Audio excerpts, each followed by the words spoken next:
begin our meeting since excuse me?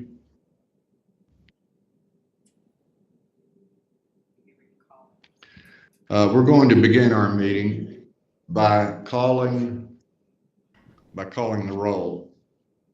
Board members, and if you're present, if when I call your name, if you would simply indicate that you're with us by saying present. Mr. Ellis.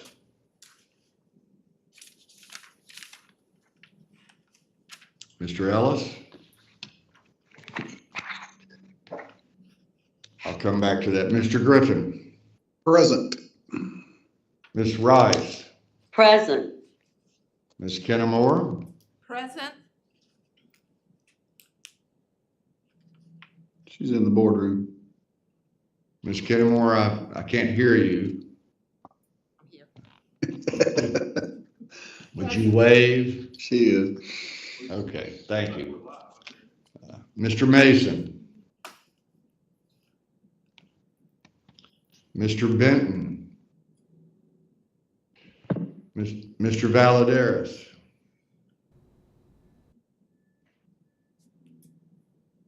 Mr. Downing.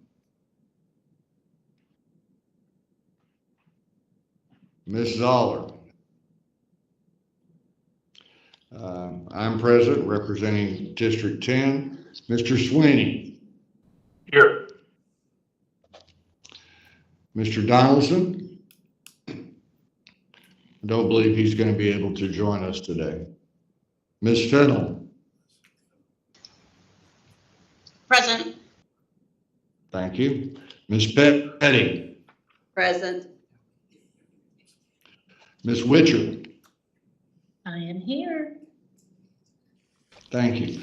Let me go back and try again with those who didn't indicate. Stan, do you Mr. have Ellis, are you with us? audio devices on? Because there's a bad echo coming. And I'm not sure.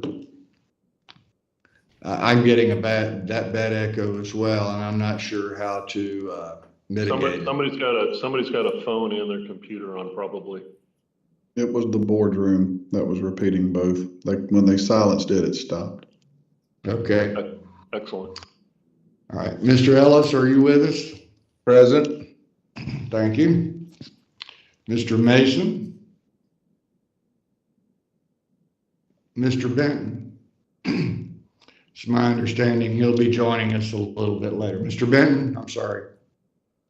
Mr. Valadares. Mr. Downing.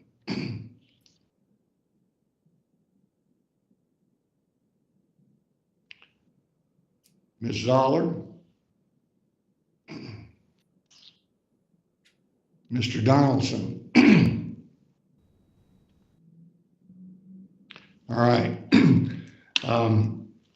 By my account, we have 1, 2, 3, 4, 5, 6, 7, 8 members present currently, which provides us with the necessary quorum to continue our meeting. I'll call the roll again after we come out of executive session. It's very possible that some members have already gone into executive session, but we do have a quorum. So I'll now entertain a motion for us to go into executive session. Mr. Chair, I'll make a motion that we adjourn to executive session for the discussion of legal and student appeals matters. I'm unaware if there's anything else that needs to be in executive session. All right. Okay. We have a motion by Mr. Sweeney and a second. Mr. Griffin, was that you? Yes. All right. All in favor of going into executive session, would you signify by saying aye? Aye. Aye. Any opposed? All right. For those of you who are with us, we hope to be back in open meeting by 10 o'clock. If this may not take an hour, but we will let you know as soon as we adjourn executive session so that we can commence with our committee meetings. So we'll now go into executive session. Board members, if you'll log off of this link and log in to the executive session link, we'll see you there. Thank you.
Yes, we need to amend the motion to go into executive session to add the discussion of personnel as well. Second. All right. Before we leave the room again, Will, I want to make sure that everybody has access to this information. And also that we have the right link for the executive session. Dan, Yes. are y'all back out in the regular meeting? Well, we had to amend our motion to go into executive session to add the discussion of personnel to the executive session motion. And that motion has been amended and seconded. I want to make sure we have a quorum. I understand that Mr. Valadares is now on the call, so we now have 9 board members. Right. But I want to make sure we have all 9 with us right now. Okay. Well, I'm here. Thank you. I'll just hang on. All right. My apologies, Mr. Chair, for missing that. Not your problem. It's all right. Well, I just want to make, if somebody could go into the executive session link and ask everybody to get back on this link so we can vote on the amended motion, I would appreciate it. I'll stay with you right here until we get everybody back. I'll go back real quick. Thank you.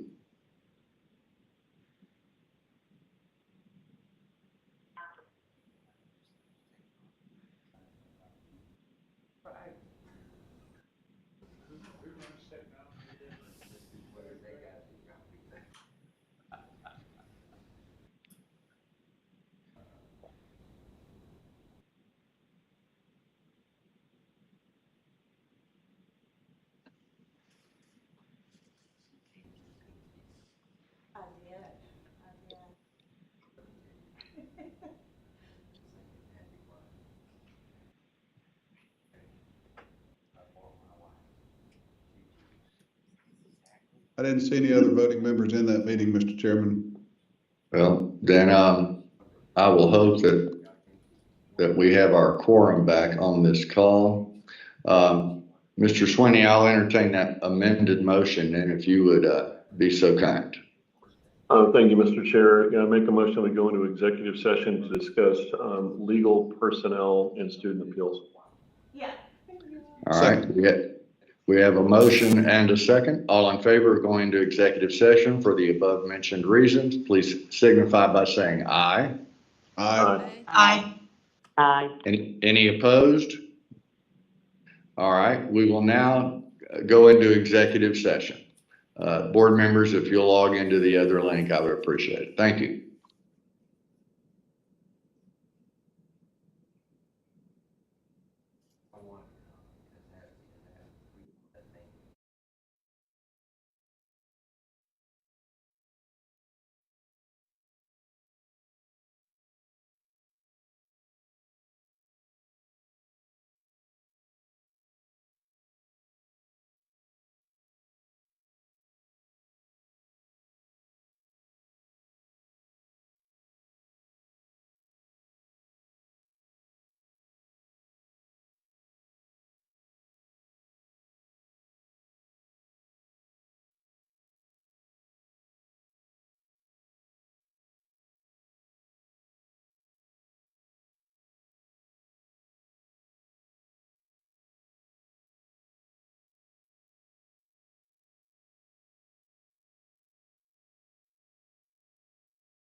Testing 1, 2, 3. Testing 1, 2, 3.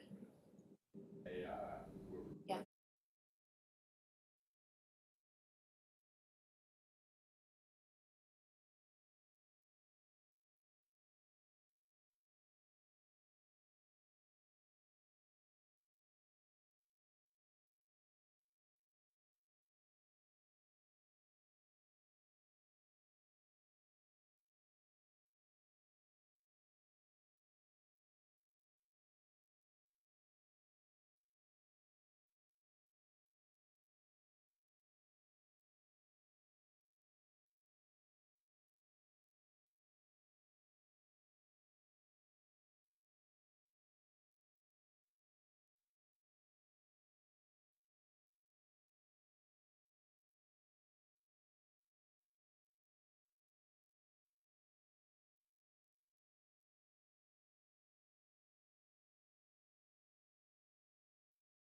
Are doing it and the quizzes are from Quizlet.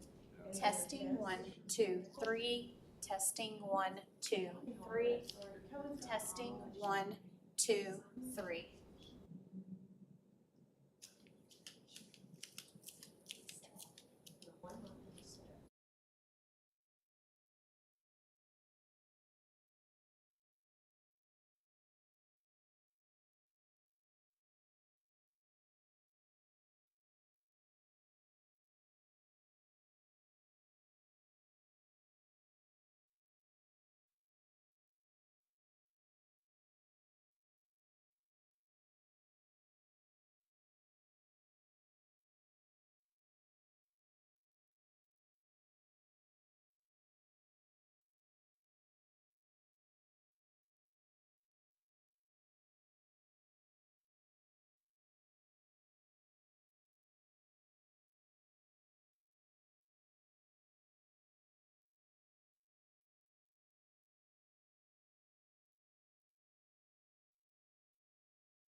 I think we're all back in the regular meeting link. So I will entertain a motion now to come out of executive session.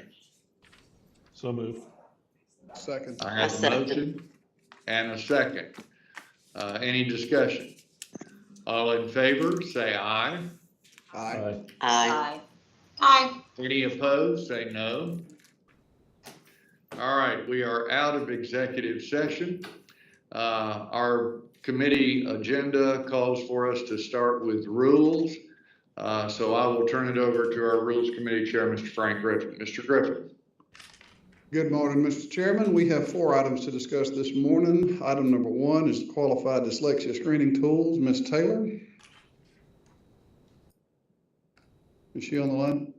Good morning. Can you hear me? Yes, ma'am. Gotcha. Okay, great.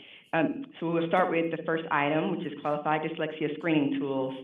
The official Code of Georgia annotated, section 20-2-159.6, which is Senate Bill 48 from the 2019 legislative session, requires the State Board of Education to approve a list of qualified dyslexia screening tools to be used for the identification and referral of students with characteristics of dyslexia. The law specifies that this list of qualified dyslexia screening tools must address the following components: phonological awareness and phonemic awareness, sound symbol recognition, alphabet knowledge, decoding skills, encoding skills, and rapid naming. The DRC Beacon Early Years Assessment, available at no cost to schools and districts, satisfies the requirements outlined in Code Section 20-2-159.6 for inclusion on the list of qualified dyslexia screening tools. Thank you, Ms. Taylor. Is there any comments or questions from the board?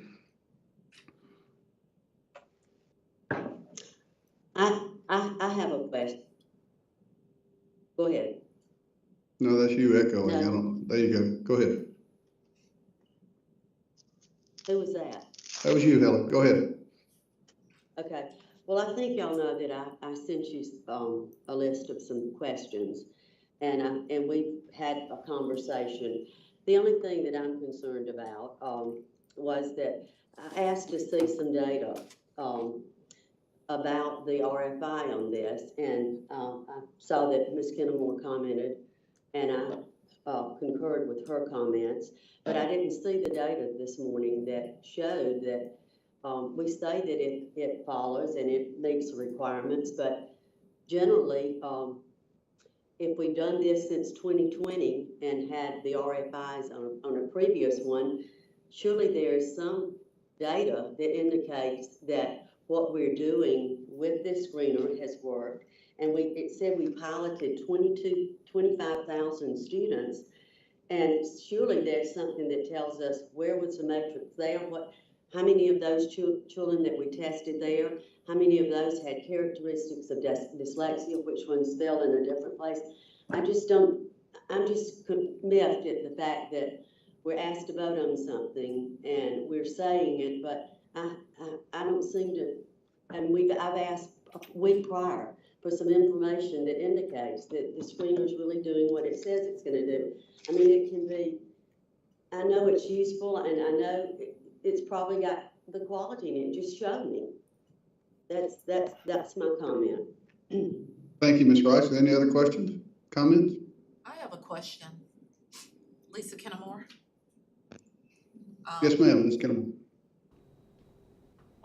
When I read the answer to a question that was asked about DRC Beacon, that the RFI was submitted in 2020, I was hoping that it would be posted so we would have an opportunity to refresh our memory about the 2020, and for those who weren't on the board at that time, that would give them an opportunity to see where DRC Beacon stands with their RFI. Disappointed that it was not posted on the agenda for us to be able to just get some additional information for clarification. And I also want to know where does DRC Beacon stand in comparability to the other screeners, especially when we look at the bill that 464 that says that we need to reduce down to 5 that are able to do both for literacy purposes and for dyslexia. Where does it stand in comparability to the screeners that we already have on the list?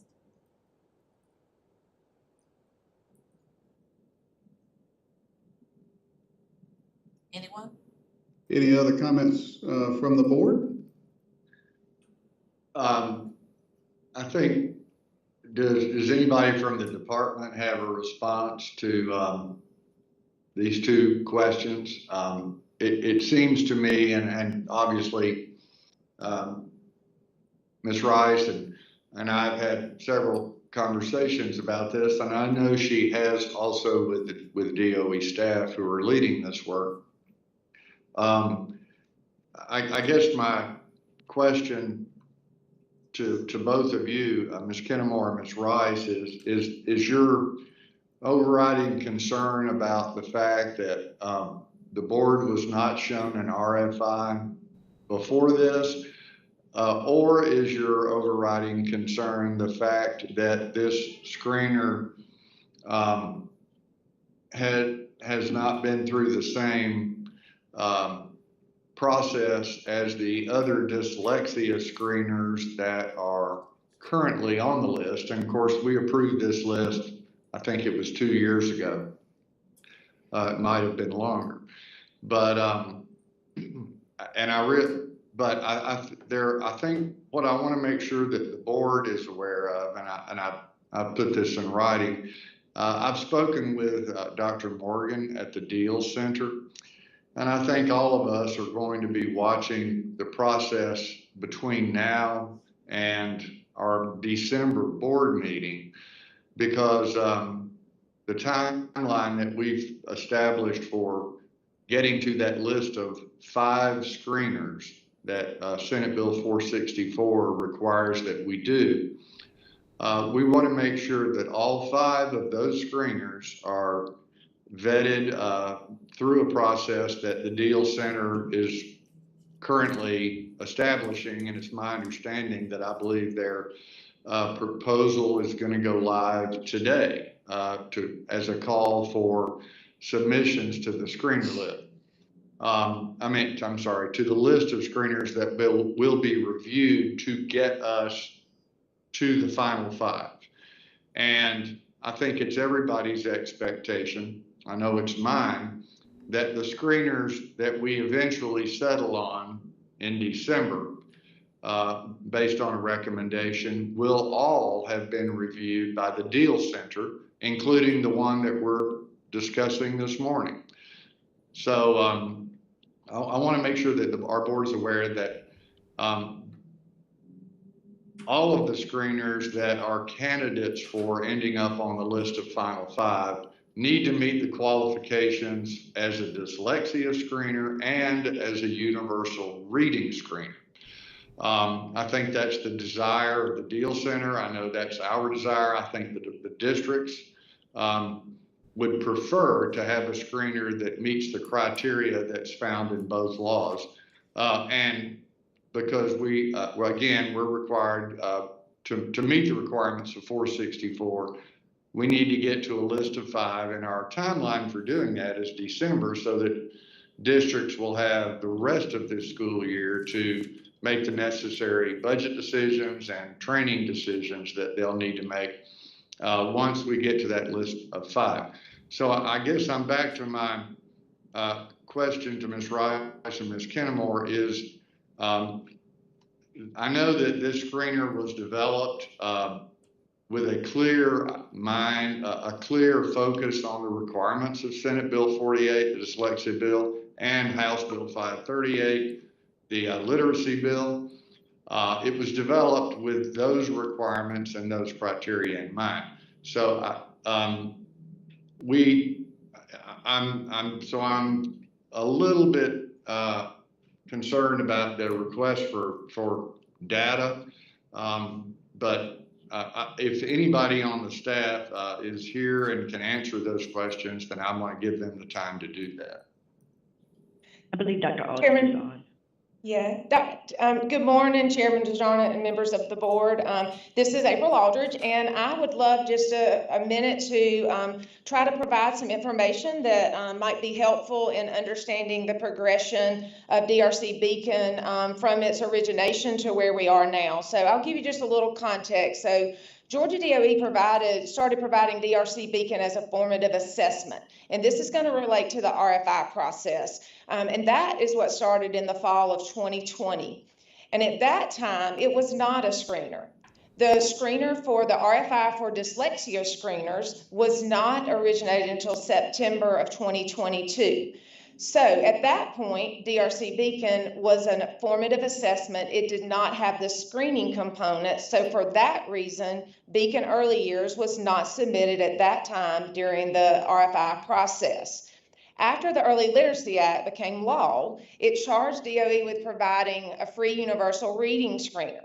We began working with DRC. Now, DRC is our assessment vendor, and so it did go through a process, an RFP process. So it is our milestones vendor. That is the vendor that won that bid. So we began working with them to adjust Beacon. We had great results with the 3 through 8 formative assessment.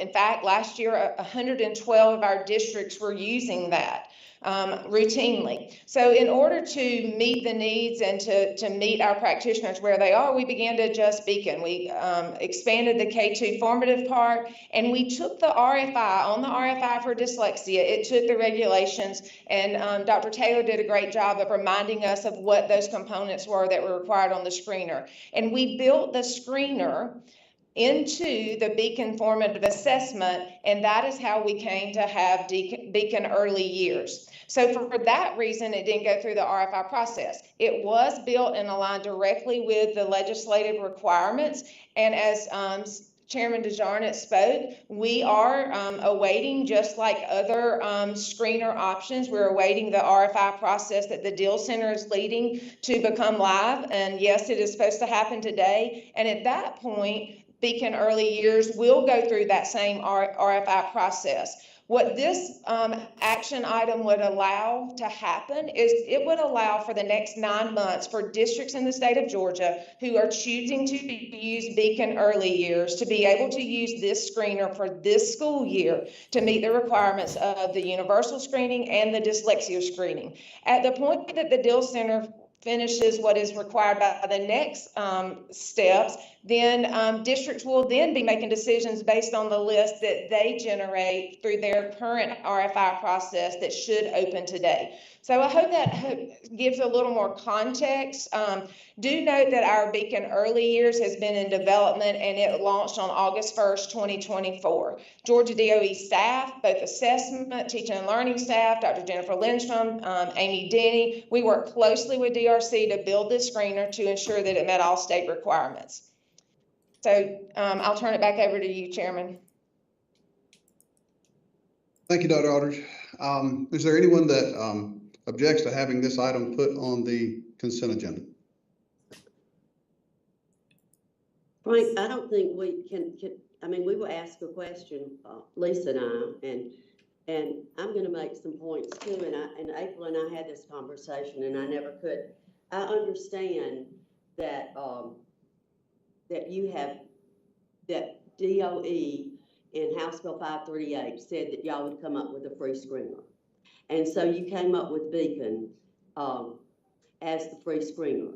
And when I saw at the RESA meeting that you had DRC Beacon as a universal reading screener, and I made the comment, we haven't voted on this as a universal reading screener.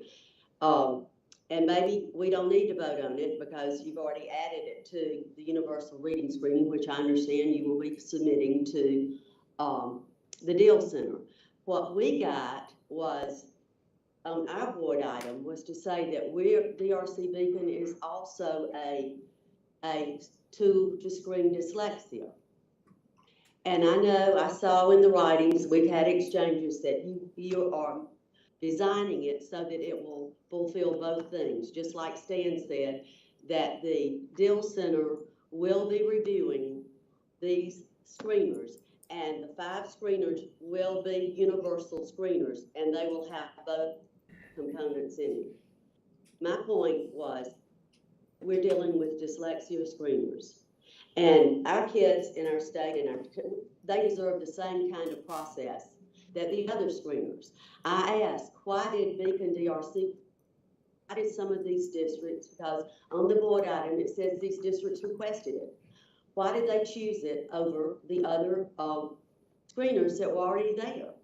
I never got that answer. I never got, just show me that, just like we can say everything, and it doesn't mean it's not good. I'm not saying that but legitimately, when you put a screener out to be approved, it has to have validity.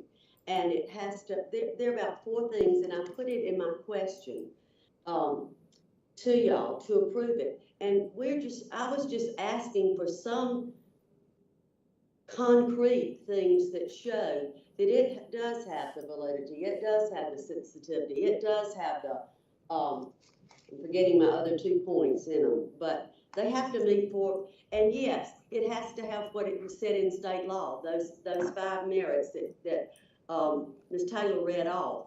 But no one has shown me that it is doing what it says. I'm hearing that you say it is, but generally that's what happens when you give a screener out. You should have some data to back it up that it is doing that. That is my comment. I don't see the data, and we asked for it. I'll take that as a yes to my question, that you want to pull it for a separate vote. Yes. Helen? Yes. Thank you. I was not asking to pull it for a separate vote. I really at first thought maybe we should really reconsider this and come back to the table altogether with some information. But that was denied. So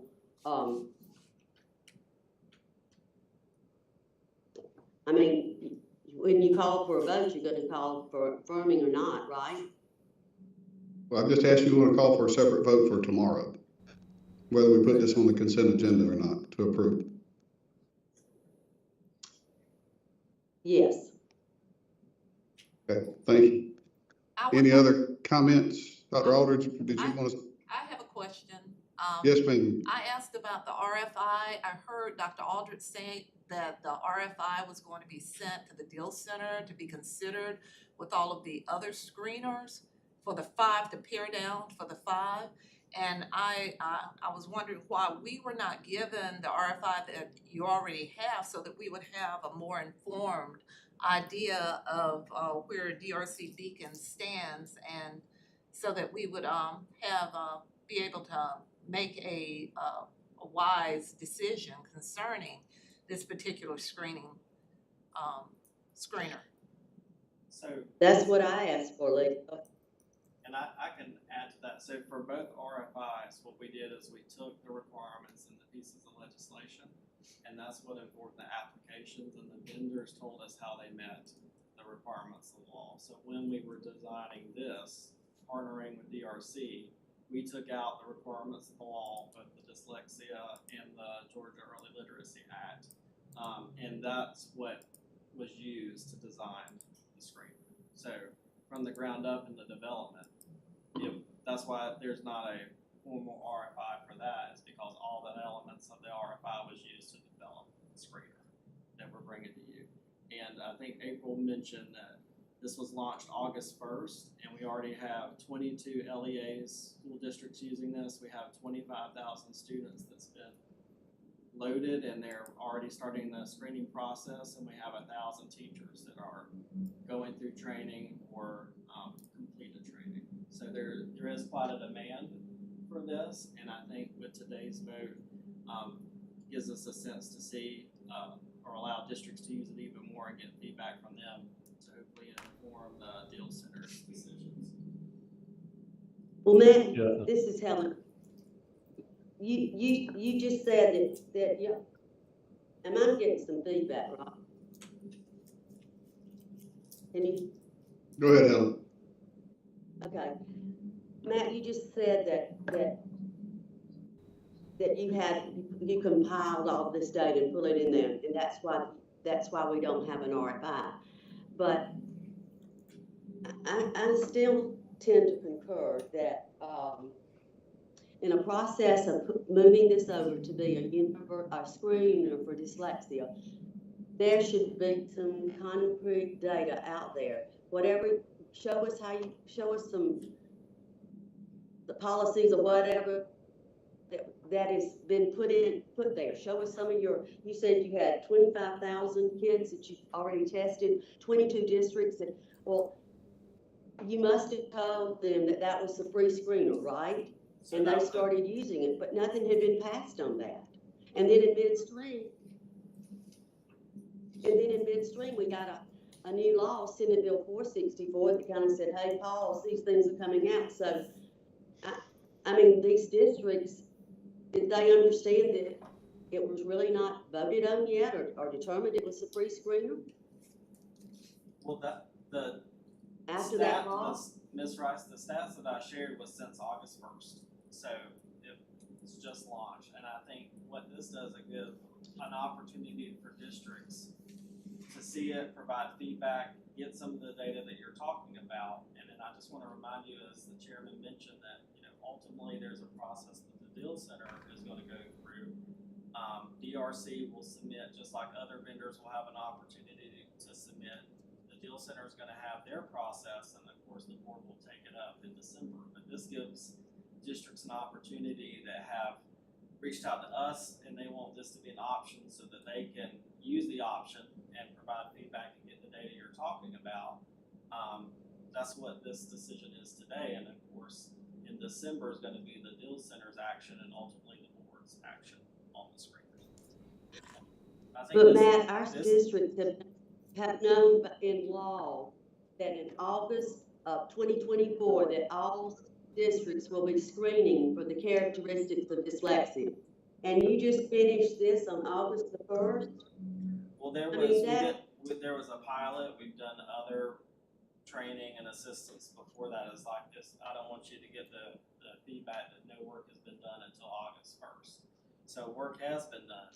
And I think the vision that Chairman DeJarnett mentioned, which is one assessment that meets the requirements of the Dyslexia Bill and the Early Literacy Act, is a vision that we've had since the beginning when the Dyslexia Bill first came out, and we were working on this, and then the Early Literacy Act bill as well. So, but this is just to provide an option to the school districts. All right, but follow me.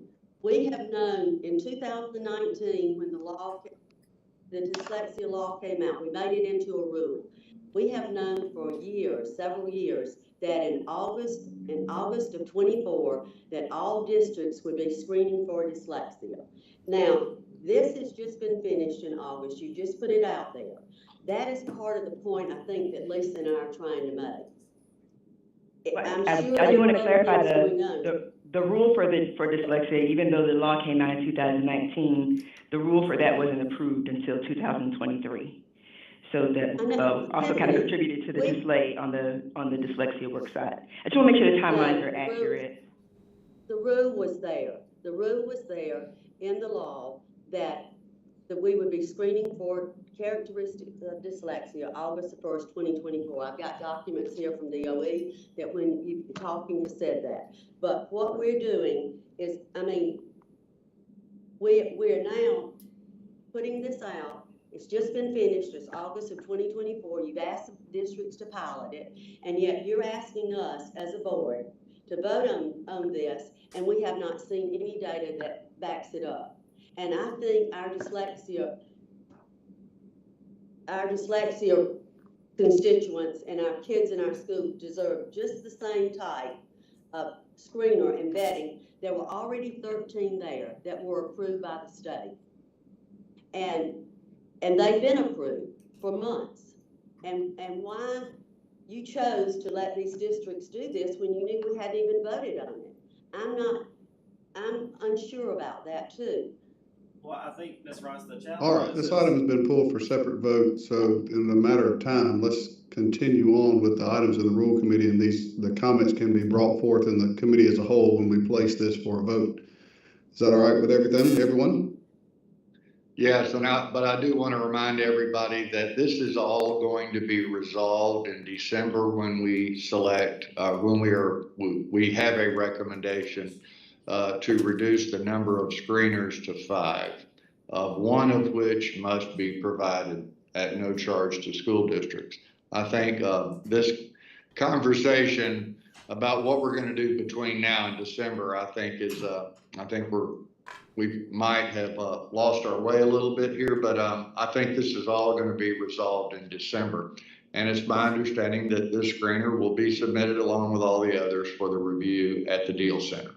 So, Mr. Griffin, I'm sorry for that last interjection, but I'll turn it back over to you. Was someone else speaking? Yeah, just from a timing standpoint, it's my understanding that the clock began on this as far as August 1. We had 30 days to select this. Is that correct?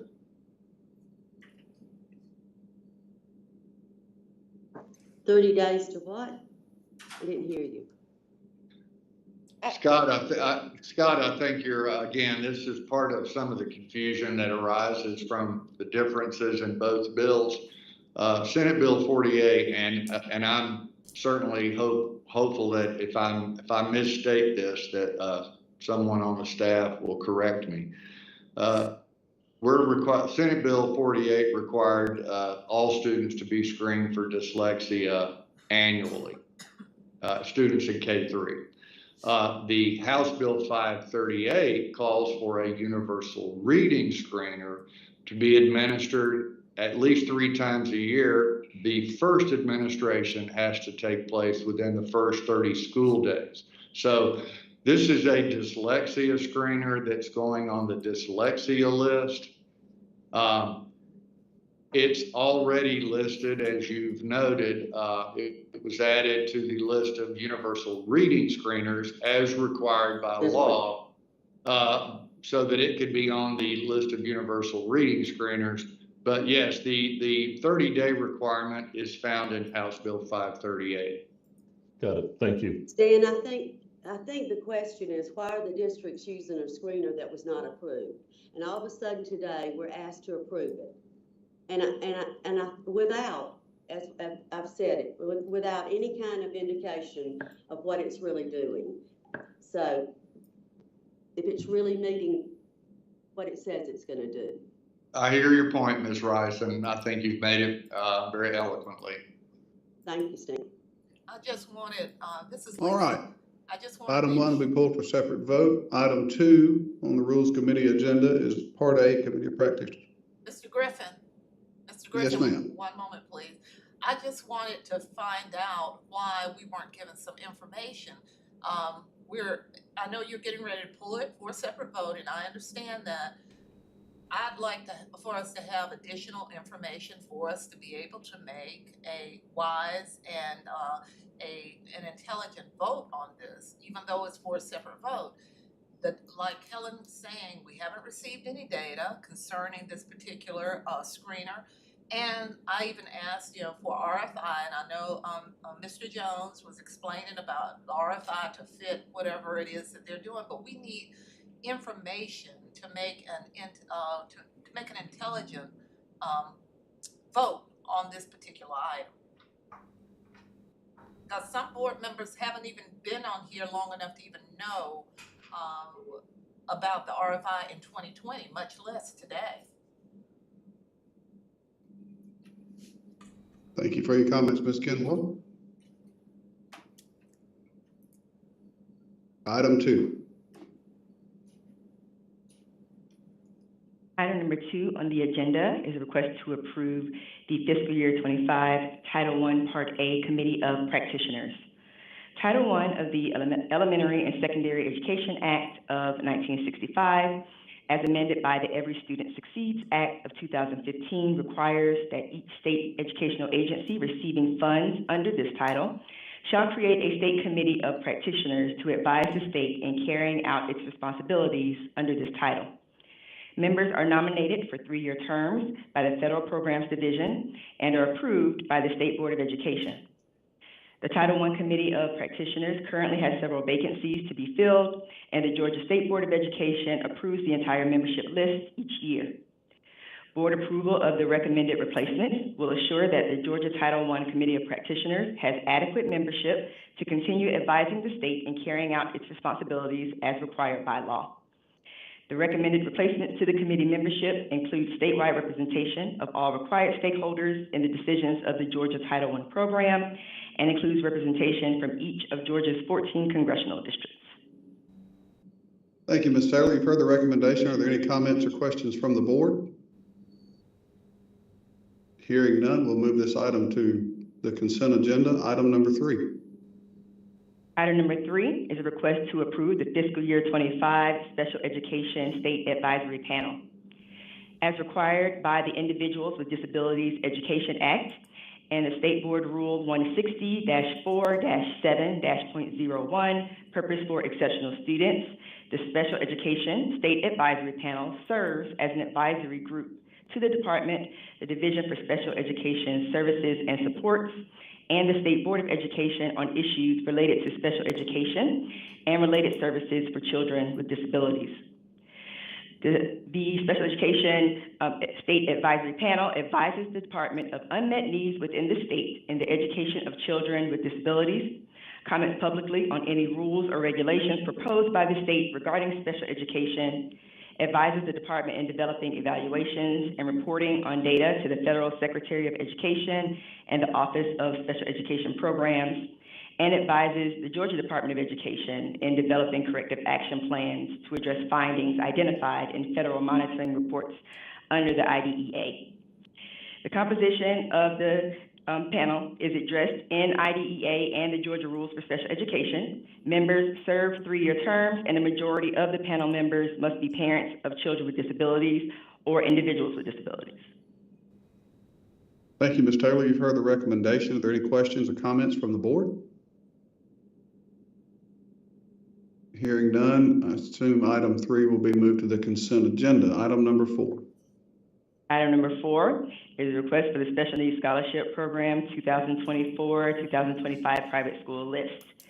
The Official Code of Georgia annotated, Section 20-2-2115 requires the State Board to authorize private schools that will be eligible to participate in the Georgia Special Needs Scholarship Program. Private schools that are interested in participating had until June 30th, 2024 to apply for the 2024-2025 school year and must meet eligibility requirements outlined in rule and law to be considered. Having met these eligibility requirements, the following new private schools are seeking to participate in the program: Lighthouse Christian Academy from Brantley County, which is K-12, Tate Academy from Union County, serving grades 1 through 6, and Weatherall Behavioral School in Dougherty County, serving grades K through 12. You've heard the recommendation. Is there any? How many do we have now that are in that list? For 2024-25, we are at 304 participating private schools. Wow, okay. Any other questions from the board? Hearing none, we'll add that item to the consent agenda as well. Mr. Chairman, that concludes the business of the Rules Committee. Item 1 will be pulled for separate vote. Items 2, 3, and 4 can be placed upon the consent agenda. Thank you, Mr. Griffin. All right, item 1 will be pulled for a separate vote. Items 2, 3, and 4 will be added to the consent agenda. The next committee meeting on our list is the Budget Committee meeting, and I'll call on our Chairman, Leonte Benton. Mr. Benton, thank you for joining us. Yep, absolutely. Thank you, Mr. Chair. Good morning, everyone. We can just jump right in. Item number 1. All right, the item 1 is a commercial warehouse and storage. The purpose of this grant is to support school food authorities by reimbursing expenses incurred by storage and delivery of USDA foods during the school year 2024-2025. The total grant amount is not to exceed $2,024,000. Thank you, Russ. Any questions? Okay. Item number 2. Item number 2 is our dyslexia endorsement service providers. The purpose of this contract is to increase the capacity of public school teachers to address the educational needs of students with dyslexia. The total contract amount is not to exceed $1,357,584. Thank you, Russ. Any questions from the board?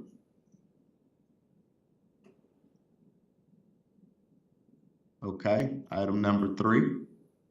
Item number 3 is a contract renewal with Mythics Inc. Oracle. This contract renewal will provide Oracle software licenses, support, and hosting services for the agency's data collection and reporting systems technical infrastructure. The total contract amount is not to exceed $285,000. Thank you, sir. Any questions? Okay, item number 4. Item number 4 is our FY25 school-based health center renovation grants. This grant, in alignment with the governor's school-based health center initiative and support, will provide renovation and infrastructure funds for new school-based health centers in Bibb, Calhoun, Dougherty, and Stevens County schools. The total grant amount is not to exceed $1,848,000. Thank you very much again, Russ. Any questions? I have one on the follow-up. Who goes over and checks and makes sure that all this is being done appropriately? And is there a follow-up with them once it's complete? The project is complete? Yes, we all I go. believe Justin is on. Oh, Justin's on there, he'll tell. Well, we're auditing certainly Hey, good morning, Ms. Rice. We're not doing physical inspections of the space, but we certainly get the financial reports for it.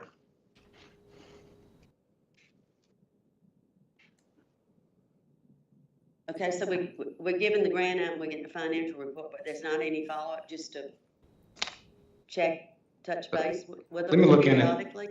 Let me check and see who's providing, if there's any physical auditing from the state's perspective. Okay, that's great. Thank you. Any other questions?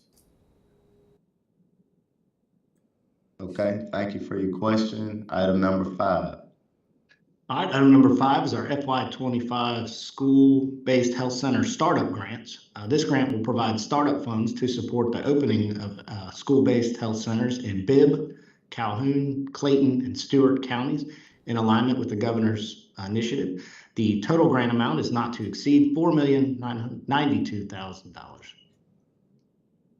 Thank you, Russ. Any questions?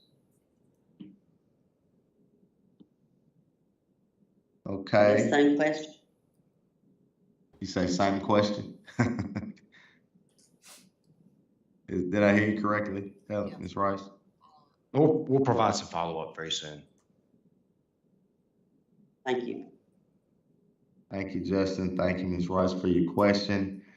And from my understanding, SREB, there's one that needs to be pulled for a separate vote, item number 6, for $88,800, if my notes are correct here, because of Mr. Mason's relationship. Correct. Yes, that's correct. Yeah, thank you. Thank you. Any questions? Okay, thank you very much. That concludes the business of the Budget Committee. Thank you, Mr. Chair. Did we get through all 7 items? Is the one that's pulled for a separate vote? It's under item 6. Is that correct? Yes, that's it. All right. All right. Did we cover item 7, the grants under 250? We can I'm just making sure we've covered all of our committee agenda items. So Russ, is there anything we need to cover there at item 7? No, just some cleanup items for some of our grants. If there's any questions, be happy to answer them. Okay. I just want to make sure we've had adequate time for all of our board members to take up all the items. All right. So, Mr. Benton, what items do you plan to submit to the consent agenda, and what items are you going to pull for a separate vote? So I guess the proper way, and I guess correct me if I'm wrong, we're moving items 1 through 7 to the consent agenda with, I guess, well, there's one thing in item 6 that needs to be pulled for a separate vote, which obviously item 6 consists of a few things, but there's one item in item 6 that needs to be pulled for a separate vote, which is the one that I mentioned previously. Yes, the contract with SREB. All right. Mm-hmm. All right. Thank you very much. Thank you. Thank you very much, Mr. Benton. All right, let's move on to charter and district flexibility. Mr. Sweeney. Thank you, Mr. Chair.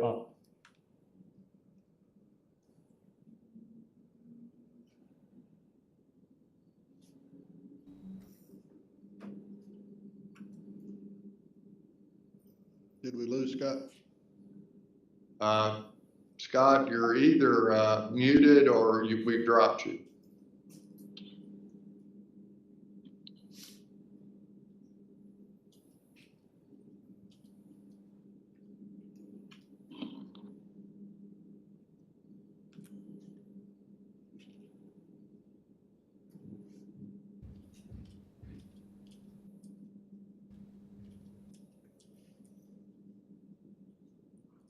Mr. Sweeney?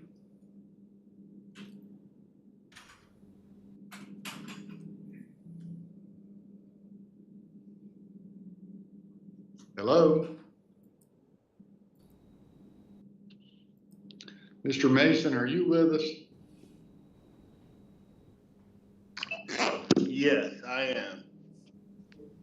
Let me make sure that we haven't lost Mr. Sweeney, but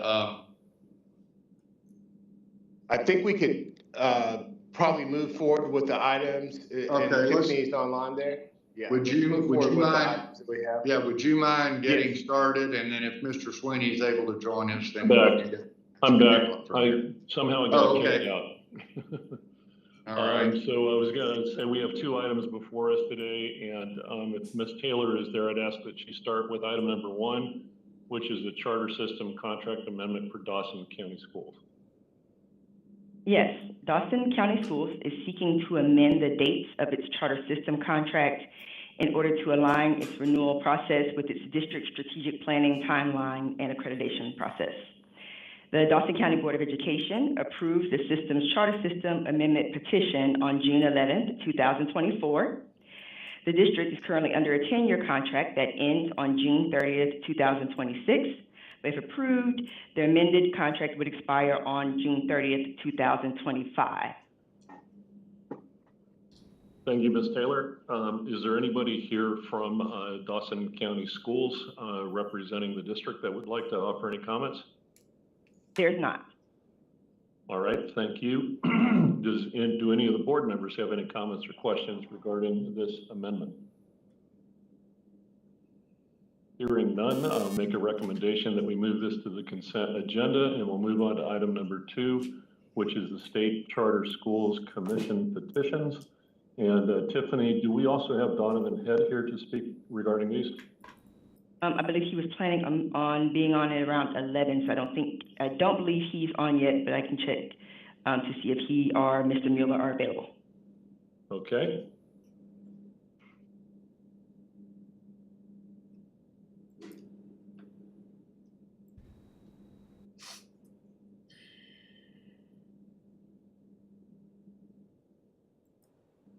While she is doing this, just as a reminder, with regard to these petitions, we are not a party to these contracts.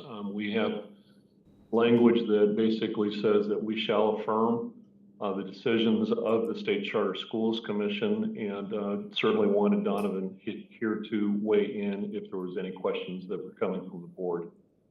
I believe he may have had another time commitment that might preclude him from being here right at this moment, however.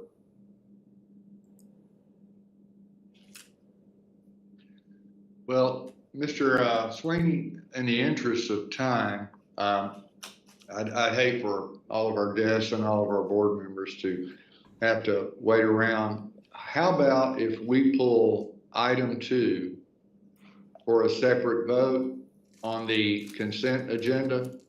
Your point is well taken that the law basically requires that we affirm the decision of the State Charter Schools Commission.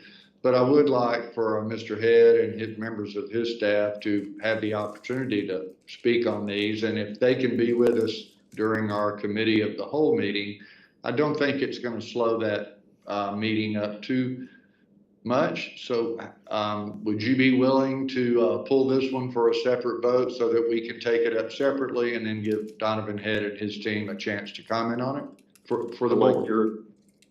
Yes, Mr. Chair, I like your recommendation, and we'll do that. We'll go ahead and move item number 1 of the consent agenda and pull item number 2 for a separate vote. All right. Okay, let me make sure we've got all of our ducks in a row here. Rules Committee, I think all of you know by now. Excuse me, Mr. Chair, and if somebody can let Tiffany know that while she's trying to secure Donovan, that would be great. Yes, I just spoke with, I heard from Donovan, so he will be on at that time. Fantastic, thank you. All right, so I'm sorry, is it 11:30? Is that the time he said he'd be joining us? Well, he would be available in about 5 minutes, but he will be ready after that point. All right, do you think it's possible that we could have the committee of the whole agenda ready by 11 o'clock? It's 10:47, we should be able to. All right, then let me walk through this and make sure that we're all have a common understanding. Our Rules Committee items, we have pulled item 1 for a separate vote. Items 2, 3, and 4 will be added to consent. In budget, we're putting items 1, 2, 3, 4, 5, and 7 on the consent agenda. We are putting all of the items in item 6 on the consent agenda, with the exception of the SREB contract, which we will pull for a separate vote. Under district flexibility, we're putting item 1 on the consent agenda, and we will pull item 2 for a separate vote to give the State Charter Schools Commission staff a chance to give comment to the board. Is there any? And then we also have Donovan's online now if you want him to speak. He's at the podium. I'm sorry, you say Mr. Head is with us now? Yes. All right, then let's go back to item 2 on the charter district flexibility, Mr. Sweeney. Yes, with the echo, I'll just turn this over to Ms. Taylor and Mr. Head. We're having the echo problem again. Can y'all hear me on the mic here? Yes, we can. Thank you. And our apologies, by the way. We've had overlapping commission meetings and board meetings, so thanks for giving us the notice to come on upstairs. Good morning, board members. I just want to thank you for the opportunity to speak with you all today. I'm excited to share some important updates from the State Charter Schools Commission. As many of you are aware, the General Assembly recently passed House Bill 318, which Governor Kemp signed it into law. This legislation, effective July 1st, transferred the duties of the Office of Charter School Compliance from Godot to the SCSE. I'm also pleased to announce that on July 15th, we welcomed Alan Mueller, a seasoned veteran of Godot and the charter school sector, as the Senior Director of the Office of Charter School Compliance. Alan has been instrumental in this role at Godot, and both charter school and district authorizer leaders share our enthusiasm that he'll continue this work under the SCSE. I'm also thrilled to share that the State Charter Schools Commission unanimously voted to approve 3 new charter schools during our July Commission meeting. Movement School Atlanta, located near Hartsville-Jackson Atlanta International Airport in Clayton County. Simple View Academy, which will locate in either Paulding or Douglas counties, and the Wright Community School locating in Henry, Clayton, or DeKalb. All three schools received SCSE staff and panel recommendations for approval. I had the pleasure of serving on each of their interview panels, and it's clear they've made excellent use of our training and resources provided by our office and our partners. I would just add all three schools are led by dynamic school leaders and have a very engaged, qualified, and talented members on their respective governance boards. With your approval, I look forward to visiting these schools in the fall of 2025 when they're set to open, and I would be delighted to have any board members join me on these visits. In a moment, I will allow Alan to update you all on the transition and present this action item. Just for a quick update from the SCSE, I've now served as the executive director for just over a year. It's been an honor to work with each of you, along with our commissioners, staff, and charter school leaders, stakeholders, and partners in the governor's office, OPB, and here at Godot. One of my key goals has been to address the lack of local charter authorizations. With the Office of Charter Schools Compliance now under our umbrella, we believe that we can make meaningful progress here. We plan to present at breakout sessions at statewide education conferences and engage directly with district leaders to inform them about the process. As we continue this effort, I'd like to share some key statistics with you. Since 2018, before Governor Kemp took office, there's not been a single successful local charter authorization for a new charter school anywhere in Georgia among our 181 school districts. I want to express my gratitude to Governor Kemp and his office for their support in addressing this issue. During that same period, the State Charter Schools Commission has approved 29 state charter schools. The SCSE now has a portfolio of 52 charter schools in Georgia. 85% of those schools are outperforming the schools and districts surrounding them in academic mastery and/or growth. Many of these schools were initially denied at the local level. I want to commend Clayton County for renewing one of our original state charter schools with over a decade of success under their belt, and that's Utopian Academy for the Arts. It's as a local charter under their district this school year, and for their openness to the Movement School Atlanta last year. Clayton County was our last local charter authorizer for a new school in 2018. Nationally, 90% of charter schools are authorized at a local level. In Georgia, that number drops, and only 10% are localized at a statewide level. In Georgia, that number is now below 50%. Only 22 out of our 159 Georgia counties have charter schools, and only nine of our 181 school districts currently serve as local school authorizers. Those are APS, Berrien, Clayton, Cobb, Douglas, Fulton, Greene, and Savannah-Chatham. Among the top 10 most populous states in the nation, Georgia ranks last in charter school access. If we exclude Georgia as the clear outlier, the average number of charter schools per state population in the other 9 states is one charter school for every 55,000 residents. In Georgia, that number is one charter school for every 118,000 residents. Meaning we could double that number of charter schools in Georgia and still not meet the average. Nationally, 7% of all K-12 students attend charter schools. In Georgia, that number is only 3.5% for K-12 students. So meanwhile, over 14,000 students in Georgia remain on school waiting lists across the state. That's over 14,000 families asking all of us for high quality and innovative public education options and opportunities for their students year after year. It's clear that Georgia needs more charter schools, and we're committed to working with you all to ensure that these schools are of the highest quality. We also aim to collaborate with our district partners and to encourage thorough consideration of each petition with the hope of ending this 6-year drought of local charter authorizations. The state should not be outperforming 181 school districts year after year. That's not sustainable, and the solution is not less or no new charter schools. We must have more, and we must have a balanced approach working with our local districts. So I'll now hand it over to Alan Mueller for an update on the transition and for the action item. Thanks, Donovan, and greetings, everyone. You may recognize me from sitting over on the sidelines. I'm very happy to be up here at the podium talking to you. So Donovan addressed some of the general background of 318. I just wanted to say a couple things about that.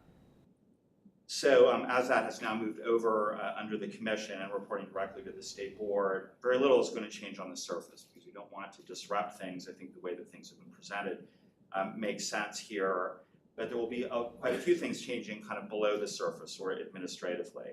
So I want to just talk about a couple of those. Of course, we'll continue to provide in the Office of Charter School Compliance the same supports and services that were provided when my office was part of the UE. In addition to that, we're going to focus on three things. They're a little bit different.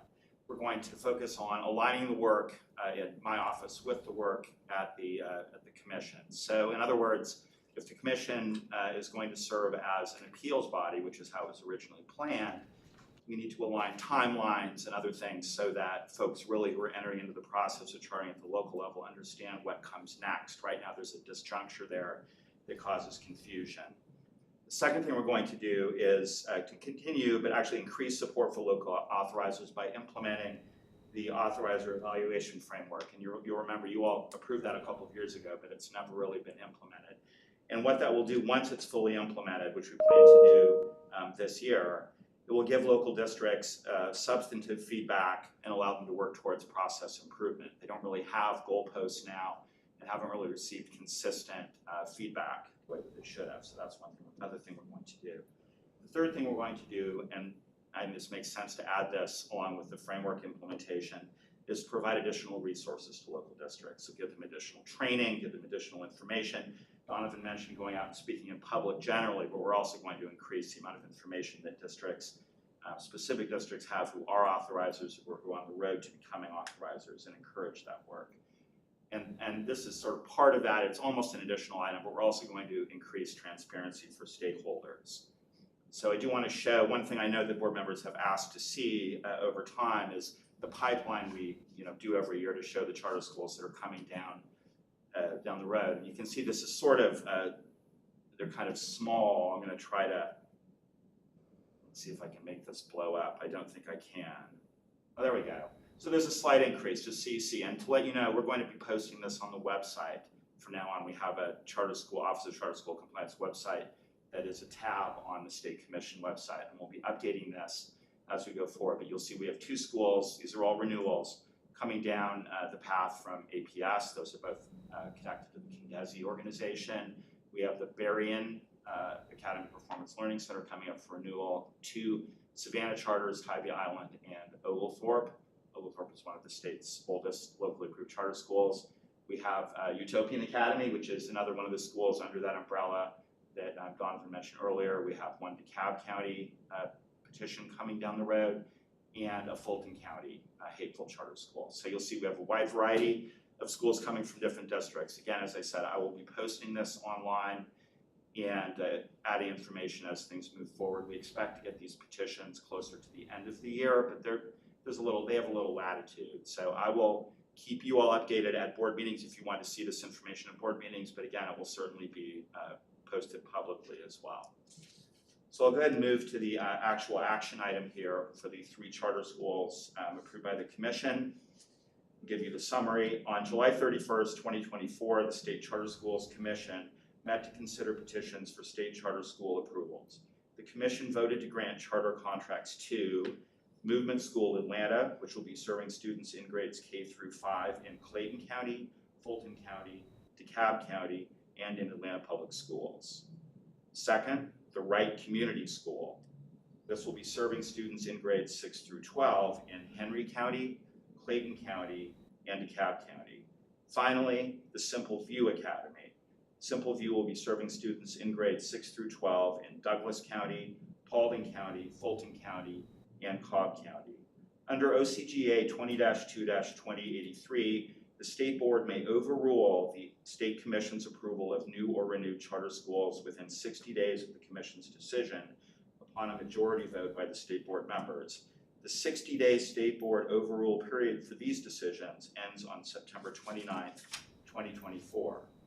Rather than leave open for 60 days the question of whether the state board will overrule the commission's approval of a new or renewed state charter, the practice of the state board since 2013 has been to expedite its decision so that state charter schools will know as soon as possible whether their charter approval or renewal will be overruled. When it formalized this practice, it also clarified in State Board Rule 160-4-9.05 that it would either affirm or overrule all new or renewed charters. Affirming a charter is identical to a formal decision to not overrule it. That is the action item. All right, thank you, gentlemen, for your presentation. Are there any questions that any board members have? I have a question. Mr. Mueller, you said that it will be online. Will it be on your website, or can you send the board members a link so that we can look at it, or how will it be? Absolutely. So thank you for the question. It will be going on the website. It's not there yet, but we'll get it up there in the next week or two, and I'll make sure that board members have a link for that. But it will be posted on the website continually and then updated as things change. Okay, thank you so much. I Thanks appreciate for the that. question. Excellent. Are there any other questions? Okay, hearing none and without objection, I'd like to move both item 1 and 2 to the consent agenda. Unless there is any specific reason why we need to pull any of the State Charter School Commission approvals for a separate vote. Mr. Chairman. And I do not. I couldn't hear that. There was a back and forth. I just want to make sure that there's not a requirement that we vote on these separately, Ms. Taylor. There's not. It can go on consent. Fantastic. Hearing that, I would like to move these to the consent agenda without objection. Hearing none, Mr. Chair, we'll turn this back over to you and move items 1 and 2 to the consent agenda. All right, thank you very much. It is 11:02. To give staff adequate time to put together the committee of the whole agenda and get it posted in Assembly and on the DOE website. Is 11:15 adequate time to take care of all that? Yes, we will have it taken care of by then. All right. Chairman Then, DeJarnett, yes, ma'am. I need to move the executive session items to the consent agenda. Thank you, Ms. Petty. We have one exception for that. Is that correct? Yes. Would you go ahead and take care of that in Mr. Donaldson's absence, please? Yes. I make a recommendation to move the following to the consent agenda: the individual student waivers, the minutes of the July 17, 2024 executive session, the minutes of the July 2024 state board meeting, the minutes of the July 25, 2024 called state board meeting, the August 2024 personnel report, and the August 2024 legal report, with the exception of one legal appeal that is being pulled for a separate vote. And then for the separate vote, it is recommended that the State Board of Education reverse and remain, I'll do that during the meeting. Okay. So the separate vote is 2024-55. All right. Staff, did you get all that? Yes, we have it. Okay. All right. There is no chair's report today, so there's no need to put that on the committee of the whole agenda. Do we have a superintendent's report today? No, sir, we do not.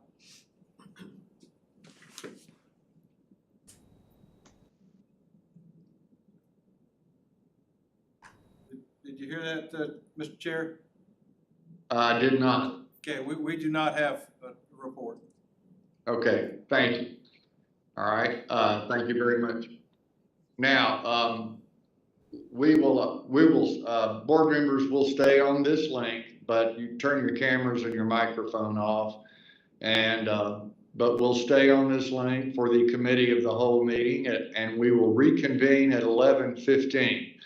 Ms. Kennemore, since you are in the room, I'm going to call on you to recognize any guests that might be in the boardroom. If you would do us the courtesy of recognize any visitors or guests that are there. Okay, we have Ms. Shanna Downs here. from West Georgia, Risa? Yes, ma'am. Got it. Dr. Jody Barrow is here from GSSA. And then we have people from the Department of Education, Keith Osborne, Juan. Carlos, okay, I almost got it.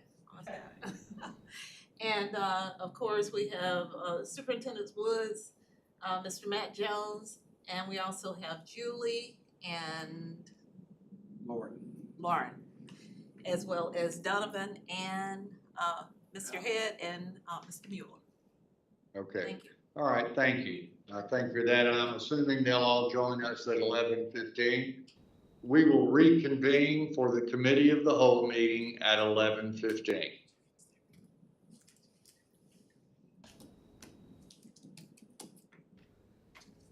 We're now in recess.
favor of approving the agenda signify by saying aye. Aye. Aye. Aye. Any opposed, say no. All right, the agenda is approved. I'll now entertain a motion to approve the consent agenda. So moved. Who was that? Mr. Valadares? Mr. Valdez, thank you, sir. Second? Second. Second by Griffin. Any discussion? All in favor of approving the consent agenda items as listed, please signify by saying aye. Aye. Aye. Any opposed? All right, the consent agenda has been approved. Now, we have one item. I'm sorry, make sure we're not getting out ahead of ourselves. All right, we now have a motion to approve the personnel list that was submitted in executive session. I'll entertain a motion. So moved. Motion by Griffin, second. Second, Leontine. Thank you, Mr. Benton. Any discussion? All in favor of approving the personnel list as submitted, please say aye. Aye. Aye. Aye. Any opposed? All right. Now we have the minutes and the executive session minutes of the July 17th board meeting, the state board meeting minutes for July 24, and the called state board meeting minutes for July 25th. And also legal appeals, medical waivers as listed on the agenda. Let's go back and let's approve the minutes that are listed in items 1, 2, and 3. I'll entertain a motion to approve. So moved. Motion by Sweeney. Second, Valadares. Second by Valadares. Any discussion? All in favor of approving the minutes, please signify by saying aye. Aye. Aye. Any opposed? The minutes are approved as submitted. Item 6, legal appeals to the state board, affirmed or dismissed. I think that is now part of that's part of the consent agenda, so we have already approved that, as we have item 7 with the medical waivers. We now have an executive committee item that needs to be approved, and that is the legal appeal to the State Board of Education to reverse and remand. I'll entertain a motion to approve the executive committee item. I'm sorry, my technology is not working for me. Here we go. To the state board decision case number 2024-55. I'll call for a motion to approve this action item. So moved. Thank you, Mr. Griffin. A second. Second, Valadares. Second, Valadares. Any discussion? All in favor of the reverse and remand decision for SBO 2024-55? All in favor of the motion, please say aye. Aye. Aye. All opposed, say no. The motion carries. Next item, Rules Committee. We have item 1, which is the selection of a qualified dyslexia screener tool. I'll entertain a motion to approve this item. So moved. So moved by Mr. Griffin. Any second? Second, Valadares. Second, Mr. Valadares. Any further discussion? This is Lisa Kennemore. I'd like to make a motion to table this item due to the lack of information provided to the board prior to this meeting. It seems like there's a lack of transparency, so I'd like to table it. We have a motion. I know we're getting an echo there, but we have a motion to table this agenda item. Is there a second? I'll second it. All right. Ms. Rice seconds that motion. All in favor of the motion to table, please signify by saying aye. Aye. Aye. All right, all opposed, I'm sorry.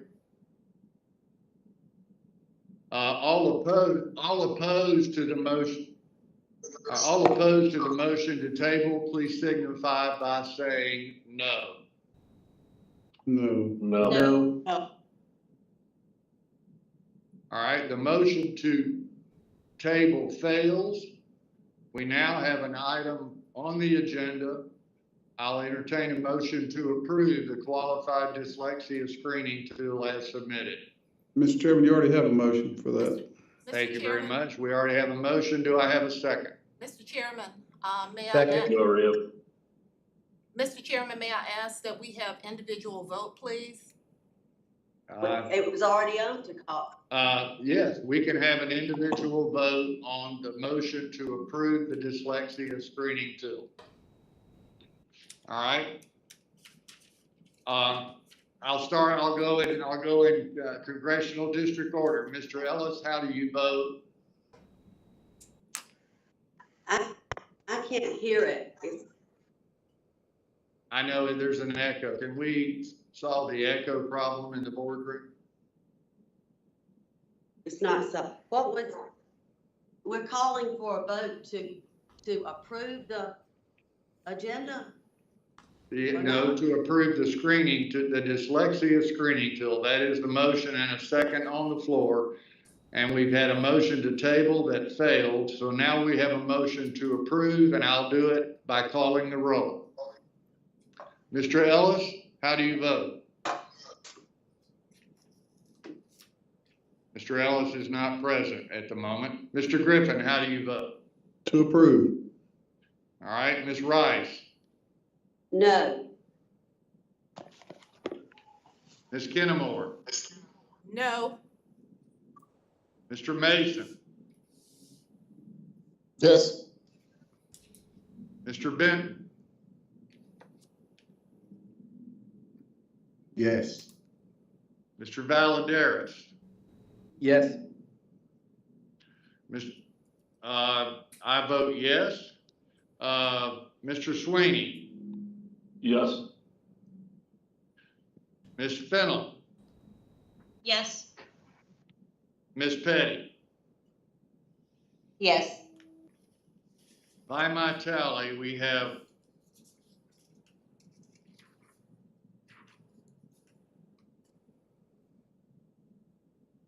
8 votes to approve and 2 noes, so the motion carries. Next item. The list of contracts. We have a contract with the Southern Regional Education Board. I'll entertain a motion to approve. So moved.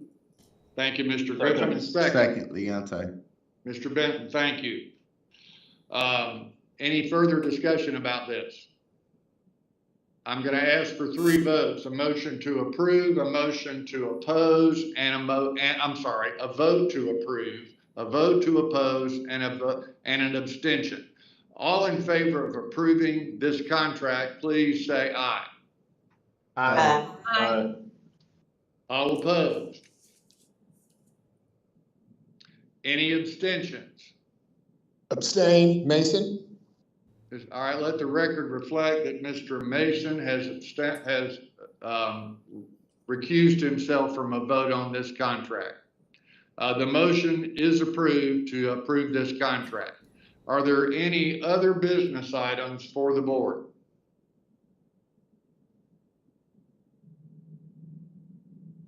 Are there any other action items that we need to consider? Hearing none, I will entertain a motion to adjourn.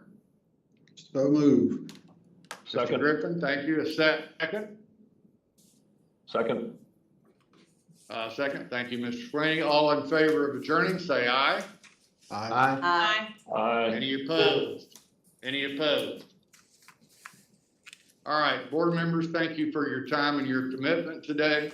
I'm sure we'll have some other discussion about this.